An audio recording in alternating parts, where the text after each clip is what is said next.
Hi ಎಲ್ರಿಗೂ ನಮಸ್ತೆ. ಎಲ್ಲರೂ ಹೇಗಿದ್ದೀರಾ? ಎಲ್ಲರೂ ಚೆನ್ನಾಗಿದ್ದೀರಾ ಅಂತ ಅಂದ್ಕೊಂಡಿದ್ದೀನಿ. ನಾನು ಕೂಡ ಚೆನ್ನಾಗಿದ್ದೀನಿ.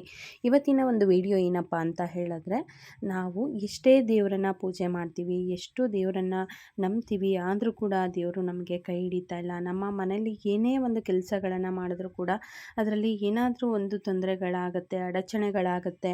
ನಾವು ಏನೇ ಒಂದು ಕೆಲಸಕ್ಕೆ ಕೈ ಹಾಕಿದ್ರೂ ಕೂಡ ಆ ಕೆಲಸ ನಮಗೆ ಸಕ್ಸಸ್ ಆಗೋದಿಲ್ಲ. ನಾವೆಷ್ಟು ದೇವರನ್ನು ನಂಬ್ತೀವಿ, ಆದರೂ ಕೂಡ ದೇವರು ನಮ್ಮನ್ನು ಕೈ ಹಿಡಿತಾ ಇಲ್ಲ ಅಂತ ಅನ್ನೋರು ಖಂಡಿತ ಈ ಒಂದು ವಿಡಿಯೋನ ನೋಡಿ. ನಿಮಗೆ ಎಲ್ಲನೂ ಕೂಡ ಅಷ್ಟು ಡೀಟೇಲಾಗಿ ತಿಳಿಸ್ಕೊಟ್ಟಿದ್ದೀನಿ. ಹಾಗೆಯೇ ಇಷ್ಟ ಆದರೆ ನನ್ನ ಚಾನಲ್ನ ಲೈಕ್ ಮಾಡಿ, ಶೇರ್ ಮಾಡಿ, ಖಂಡಿತ ಸಬ್ಸ್ಕ್ರೈಬ್ ಅಂತೂ ಮಾಡ್ಕೊಳ್ಳಿ. ಹೇಗಿದೆ ಅಂತ ನೋಡೋಣ ಬನ್ನಿ. ನಾವು ಎಷ್ಟೇ ದೇವರನ್ನು ಪೂಜೆ ಮಾಡ್ತೀವಿ ಅಂದರೂ ಕೂಡ ಕೆಲವೊಂದು ತಪ್ಪುಗಳನ್ನು ಮಾಡೇ ಮಾಡ್ತೀವಿ. ನಾವು ಎಷ್ಟು ದೇವರನ್ನು ನಂಬ್ತೀವೋ ಅಷ್ಟು ದೇವರು ನಮಗೆ ಫಲ ಕೊಟ್ಟೇ ಕೊಡ್ತಾನೆ. ಯಾವಾಗ ಕೊಡ್ತಾನೆ ಅನ್ನೋದನ್ನು ನಾನು ಹಿಂದಿನ ವಿಡಿಯೋದಲ್ಲಿ ಹೇಳಿದ್ದೀನಿ. ಖಂಡಿತ ಹೋಗಿ ನೋಡಿ. ನಾವು ಎಷ್ಟೇ ದೇವರನ್ನು ಪೂಜೆ ಮಾಡ್ತೀವಿ, ನಾವು ಎಷ್ಟು ನಂಬ್ತೀವಿ ಅಂದರೆ ಯಾವತ್ತೂ ಕೂಡ ದೇವರು ನಮ್ಮನ್ನು ಕಷ್ಟ ಕಾಲದಲ್ಲಿ ಕೈ ಬಿಡೋದಿಲ್ಲ. ಖಂಡಿತ ಕಷ್ಟ ಕಾಲದಲ್ಲಿ ಕೈ ಹಿಡಿತಾನೆ. ನಾವು ಮಾಡೋವಂತಹ ಕೆಲವೊಂದು ತಪ್ಪುಗಳೇನಪ್ಪ ಅಂತ ಹೇಳಿದ್ರೆ, ನಾವು ದೇವರ ವಾರ ದಿನ ಅಂದರೆ ನಮ್ಮ ಮನೆಯ ವಾರ ಏನಿರುತ್ತೆ, ಮನೆಯ ದೇವರ ವಾರ ಏನಿರುತ್ತೆ, ಮನೆ ದೇವರ ವಾರದ ದಿವಸ ನಾವು ದೇವರ ಸಾಮಾನುಗಳನ್ನು ತೊಳೆಯೋದಕ್ಕೆ ಹೋಗಬಾರ್ದು, ವಿಗ್ರಹಗಳನ್ನು ಕ್ಲೀನ್ ಮಾಡೋದಕ್ಕೆ ಹೋಗಬಾರ್ದು. ಯಾಕೆಂದರೆ ನಮ್ಮ ಮನೆಯನ್ನು ನಾವು ತೊಳೆದಾಗತ್ತೆ, ನಮ್ಮ ಮನೆಯನ್ನು ನಾವು ಸ್ವಚ್ಛಗೊಳಿಸ್ದಾಗತ್ತೆ ಅಂತ.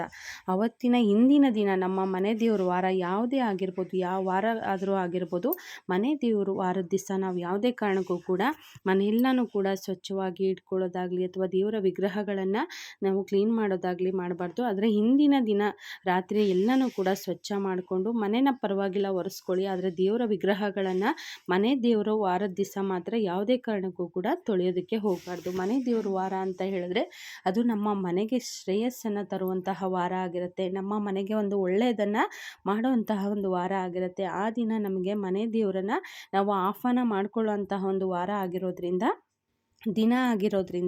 ನಾವು ಯಾವುದೇ ಕಾರಣಕ್ಕೂ ಕೂಡ ಮನೆ ದೇವರ ವಿಗ್ರಹಗಳನ್ನು ಆವತ್ತು ತೊಳೆಯೋದಕ್ಕೆ ಹೋಗಬಾರ್ದು. ಮನೆ ದೇವರ ಫೋಟೋಗಳನ್ನಾಗಿರ್ಬೋದು, ವಿಗ್ರಹಗಳನ್ನಾಗಿರ್ಬೋದು, ದೇವರ ವಿಗ್ರಹಗಳನ್ನಾಗಿರ್ಬೋದು ತೊಳೆಯಬಾರದು. ಆದರೆ ಹಿಂದಿನ ದಿವಸನೇ ಎಲ್ಲನೂ ಕೂಡ ತೊಳೆದ್ಬಿಟ್ಟು ನೀಟಾಗಿ ದೇವ್ರ ಮನೆಯನ್ನು ಜೋಡಿಸ್ಕೊಂಡ್ರೂ ಕೂಡ ನಡೆಯುತ್ತೆ.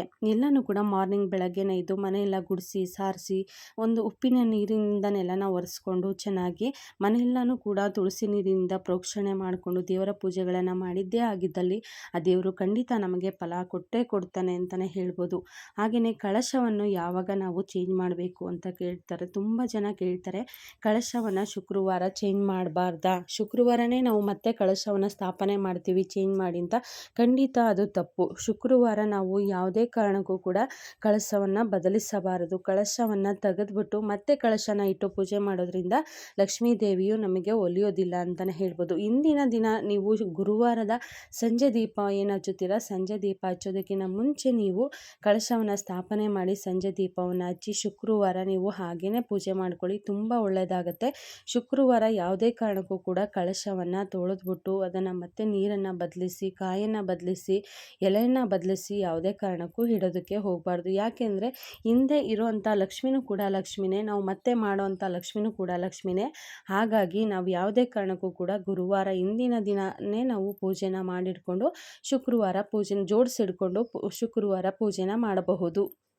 ಇದು ಎಲ್ಲರ ಒಂದು ಇದಾಗಿರುತ್ತೆ, ಅನುಮಾನ ಆಗಿರುತ್ತೆ. ಯಾಕೆ ನಾವು ಶುಕ್ರವಾರ ಬದಲಿಸಬಾರ್ದು? ಶುಕ್ರವಾರ ನಾವು ಮತ್ತೆ ಪೂಜೆ ಮಾಡ್ತೀವಲ್ವ, ಶುಕ್ರವಾರ ಮತ್ತೆ ಹೊಸ ಕಳಶವನ್ನು ಸ್ಥಾಪನೆ ಮಾಡ್ತೀವಲ್ವ ಅಂತ. ಖಂಡಿತ ಅದು ನಾವು ಮಾಡೋಂತಹ ದೊಡ್ಡ ತಪ್ಪು ಅಂತಲೇ ಹೇಳ್ಬೋದು. ಶುಕ್ರವಾರ ಯಾವುದೇ ಕಾರಣಕ್ಕೂ ಕೂಡ ನಾವು ಎಲೆಯನ್ನಾಗಿರ್ಬೋದು, ಕಳಶದಲ್ಲಿರುವಂಥ ನೀರನ್ನಾಗಿರ್ಬೋದು ಹೊರಗಡೆ ಕಳಿಸಲಿಕ್ಕೆ ಹೋಗಬಾರ್ದು. ಯಾಕೆಂದರೆ ನಾವು ಅಷ್ಟು ಶ್ರದ್ಧಾ ಭಕ್ತಿಯಿಂದ ಪೂಜೆ ಮಾಡಿರುವಂತಹ ಒಂದು ಕಳಶದ ನೀರನ್ನು ನಾವು ಹೊರಗಡೆ ಹಾಕಲೇಬಾರ್ದು.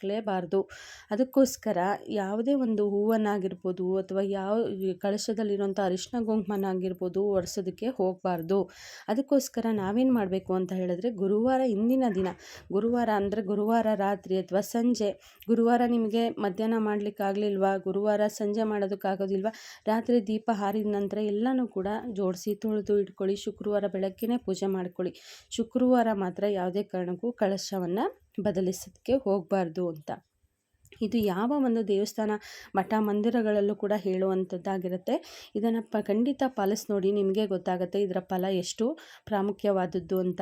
ಹಾಗೆಯೇ ಇನ್ನೊಂದು ದೀಪದಲ್ಲಿ ಬತ್ತಿಗಳನ್ನು ನಾವು ಒಂದೇ 2 ದೀಪಗಳನ್ನು ಉರಿಸ್ತಾ ಇದ್ದೀವಿ ಅಂದರೆ ಒಂದೊಂದೇ ಬತ್ತಿಗಳನ್ನು ಹಾಕ್ತೀವಿ. ಖಂಡಿತ ಆ ತಪ್ಪುಗಳನ್ನು ಮಾಡಲಿಕ್ಕೆ ಹೋಗಬಾರ್ದು.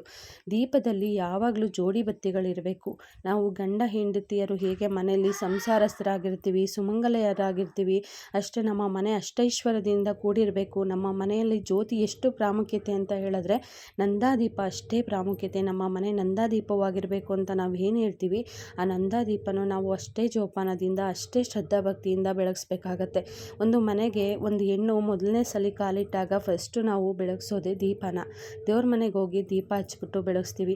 ಆ ದೀಪ ಯಾವಾಗಲೂ ಕೊನೆ ತನಕ ನಮಗೆ ಸುಮಂಗಲಿಯಾಗಿ ಇರೋದಕ್ಕೆ ಒಂದು ದಾರಿ ಆಗುತ್ತೆ. ಆ ದೀಪನ ನಾವು ಯಾವತ್ತೂ ಕೂಡ ಒಂಟಿ ದೀಪ ಮಾಡ್ಕೊಳ್ಬಾರ್ದು, ಒಂಟಿ ಬತ್ತಿನ ಹಾಕಬಾರ್ದು. ಯಾವತ್ತೂ ಜೋಡಿ ದೀಪಗಳನ್ನು ಉರಿಸ್ಬೇಕು, ಜೋಡಿ ಬತ್ತಿಗಳನ್ನೇ ನಾವು ಹಾಕಬೇಕಾಗತ್ತೆ.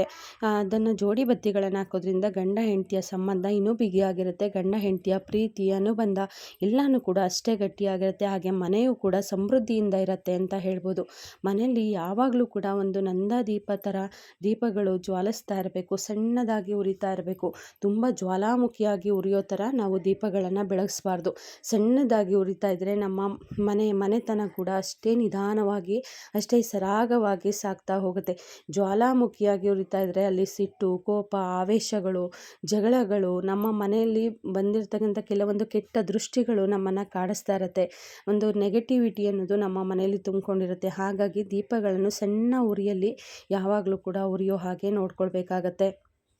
ಮನೆಯಲ್ಲಿ ನಾವು ದೇವ್ರ ಮನೇನ ಆದಷ್ಟು ಎಲ್ಲನೂ ಕೂಡ ದೇವ್ರ ಮನೆಯಲ್ಲಿ ಹೋಗಿ ತುಂಬೋದಕ್ಕೆ ಹೋಗಬಾರ್ದು. ದೇವ್ರ ಮನೇನ ಆದಷ್ಟು ಸ್ವಚ್ಛವಾಗಿ ಇಡೋದಕ್ಕೆ ಪ್ರಯತ್ನ ಪಡ್ಕೋಬೇಕು. ದೇವ್ರ ಮನೆಯಲ್ಲಿ ಯಾವಾಗಲೂ ಹೂವನ್ನು ಬತ್ತದೇ ಇರೋ ಹಾಗೆ ಬತ್ತಿದಂಥ ಹೂಗಳನ್ನು ಹೊರಗಡೆ ತಕ್ಷಣ ತಗೊಂಡೋಗಿ ಹಾಕಿಬಿಡಿ. ಹೂಗಳು ಯಾವಾಗಲೂ ದೇವರ ಮುಂದೆ ಯಾವಾಗಲೂ ಕೂಡ ಅದು ರಾರಾಜಿಸ್ತಾ ಇರಬೇಕು. ದೇವರಿಗೆ ನಾವು ಮುಡಿಸಿದ್ದೀವಿ ಅಂತ ಹೇಳಿದಾಗ ಆ ದೇವರ ಒಂದು ಹೂವು ಯಾವಾಗಲೂ ಕೂಡ ಒಂಥರ ನಿಗ್ರಹದಿಂದ ಇರಬೇಕು. ಆ ದೇವರ ಮೂರ್ತಿ ಮೇಲೆ ಅವು ಯಾವಾಗ ಒಳೆಯೋದಕ್ಕೆ ಸ್ಟಾರ್ಟ್ ಆಗುತ್ತೆ ಆವಾಗ ನಮ್ಮ ಮನೆಯ ಕೆಲವೊಂದು ಒಳ್ಳೊಳ್ಳೆ ಸೂಚನೆಗಳು ಸಿಗ್ತಾ ಹೋಗುತ್ತೆ. ನಮ್ಮ ಮನೆಗೆ ಒಂದು ದೇವರ ಅನುಗ್ರಹ ಆಗುತ್ತೆ ಅಂತಲೇ ಹೇಳ್ಬೋದು. ಕೆಲವೊಂದು ಹೂಗಳು ಕೂಡ ಅಷ್ಟೇ ನಾವು ನೋಡ್ತಾ ಇರ್ಬೋದು. ನೀವು ಕೆಲವೊಂದು ನಮ್ಮ ಮನೇಲಿ ನೆಗೆಟಿವಿಟಿ ಇತ್ತು ಅಂದಾಗ ನಾವು ಎಷ್ಟೇ ಹೂವಿನಿಂದ ದೇವರನ್ನು ಶೃಂಗಾರ ಮಾಡಿದ್ರೂ ಕೂಡ ನಮಗೆ ಏನೋ ಒಂಥರ ಮನಸ್ಸಿಗೆ ಅಸಮಾಧಾನ ಅನಿಸ್ತಾ ಇರುತ್ತೆ. ಅದೇ ಸ್ವಲ್ಪ ಹೂವನ್ನು ಇಟ್ಟು ಪೂಜೆ ಮಾಡಿ ಆ ಹೂಗಳನ್ನು ಅಷ್ಟು ಇದು ಮಾಡಿದಾಗ ನಮ್ಮ ಮನೇಲಿ ಒಳ್ಳೇದಾಗ್ತಾ ಇದೆ ಅಂದಾಗ ಅಷ್ಟು ದೇವರ ಮನೆ ಕಳಿಸ್ತಾ ಇರತ್ತೆ. ಇದು ಹೂವಿನಿಂದನೂ ಕೂಡ ಕೆಲವೊಂದು ಇದು ಸೂಚನೆಗಳನ್ನು ಕೊಡ್ತಾ ಹೋಗ್ತಾರೆ ದೇವರು ಅಂತಲೇ ಹೇಳ್ಬೋದು. ಹಾಗಾಗಿ ಕೆಲವೊಂದು ಬತ್ತಿದ ಹೂಗಳನ್ನು ಯಾವುದೇ ಕಾರಣಕ್ಕೂ ಕೂಡ ದೇವರಿಗೆ ಮುಡಿಸೋದಕ್ಕೆ ಹೋಗಬಾರ್ದು. ಇಷ್ಟೆಲ್ಲ ಇದನ್ನು ನೀವು ಅನುಸರಿಸಿದ್ದೇ ಆಗಿದ್ದಲ್ಲಿ ಮನೆಗೆ ಒಳ್ಳೆಯ ಒಂದು ಪಾಸಿಟಿವ್ ಎನರ್ಜಿ ಬರುತ್ತದೆ ಅಂತಲೇ ಹೇಳ್ಬೋದು. ಕಳಶದ ನೀರನ್ನು ಯಾವಾಗಲೂ ಕೂಡ ಬದಲಾಯಿಸಿದ ನಂತರ ಒಂದು ತುಳಸಿ ಎಲೆನ ಹಾಕಿ ಮನೆಗೆಲ್ಲನೂ ಕೂಡ ಪ್ರೋಕ್ಷಣೆ ಮಾಡ್ಕೋಬೇಕು. ತುಳಸಿ ಎಲೆನ ಹಾಕಿ ಮನೆಗೆ ತುಳಸಿಯಿಂದನೇ ಎಲ್ಲ ಮನೆ ಮೂಲೆಗಳಲ್ಲೂ ಕೂಡ ಪ್ರೋಕ್ಷಣೆ ಮಾಡ್ಕೊಂಡಿದ್ದೇ ಆಗಿದ್ದಲ್ಲಿ ನಿಮ್ಮ ಮನೆಯಲ್ಲಿ ನೆಗೆಟಿವ್ ಎನರ್ಜಿ ಅನ್ನೋದು ಕೂಡ ತುಂಬಾ ಕಡಿಮೆ ಆಗ್ತಾ ಹೋಗುತ್ತೆ. ನಿಮ್ಮ ಮನೆಗೆ ಬಿದ್ದಿರೋಂಥ ಕೆಟ್ಟ ದೃಷ್ಟಿ ಕೂಡ ಕಡಿಮೆ ಆಗ್ತಾ ಹೋಗುತ್ತೆ. ಲಕ್ಷ್ಮಿಯ ಅನುಗ್ರಹ ಆಗುತ್ತೆ ಅಂತಲೇ ಹೇಳ್ಬೋದು. ಯಾವಾಗಲೂ ಕೂಡ ಲಕ್ಷ್ಮೀ ಕಳಶದಲ್ಲಿ ₹1 ಕಾಯಿನನ್ನು ಯಾವಾಗಲೂ ಕೂಡ ಹಾಕಬೇಕಾಗತ್ತೆ. ಅದು ಸಿಲ್ವರ್ ಕಾಯಿನ್ ಆಗಿರ್ಬೋದು, ಬೆಳ್ಳಿದಾಗಿರ್ಬೋದು, ನಿಮಗೆ ಅನುಕೂಲಕ್ಕೆ ತಕ್ಕನಾಗಿ ₹1 ಕಾಯಿನನ್ನು ಹಾಕ್ಕೊಳ್ಳಿ, ತುಂಬಾ ಒಳ್ಳೆಯದು. ಹಾಗೆ ಬರೀ ಬಂಜೆ ಕಳಶವನ್ನು ಮಾತ್ರ ಇಡೋದಕ್ಕೆ ಹೋಗ್ಬಿಡಿ. ಅದರಲ್ಲಿ ಯಾವಾಗಲೂ ಕೂಡ ₹1 ಕಾಯಿನೂ ಇರಲೇಬೇಕಾಗತ್ತೆ. ಇದನ್ನು ಖಂಡಿತವಾಗಿ ಮಾಡಿ ನೋಡಿ. ನಿಮಗೆ ನಿಜವಾಗ್ಲೂ ಕೂಡ ಲಕ್ಷ್ಮಿಯ ಅನುಗ್ರಹ ಆಗುತ್ತೆ. ನಿಮ್ಮ ಮನೆಗೆ ಒಳ್ಳೆಯ ಒಂದು ಪಾಸಿಟಿವ್ ಎನರ್ಜಿ ಬರುತ್ತೆ. ನೀವು ಮಾಡಿದಂಥ ಎಲ್ಲ ಕೆಲಸಗಳು ಕೂಡ ಸಕ್ಸಸ್ಸನ್ನು ಕಾಣ್ಬೋದು ಅಂತಲೇ ಹೇಳ್ಬೋದು. ಈ ವಿಡಿಯೋ ನೋಡಿದ್ದಕ್ಕಾಗಿ ಎಲ್ಲರಿಗೂ ಕೂಡ ತುಂಬ ಹೃದಯದ ಧನ್ಯವಾದಗಳನ್ನು ತಿಳಿಸ್ತಾ ಅವ್ರ ಜೀವನದಲ್ಲಿ ಎಲ್ಲ ಕೆಲಸಗಳು ಕೂಡ ಸಕ್ಸಸ್ ಆಗಲಿ, ಒಳ್ಳೆಯದಾಗಲಿ, ಶುಭವಾಗಲಿ. ಧನ್ಯವಾದಗಳು.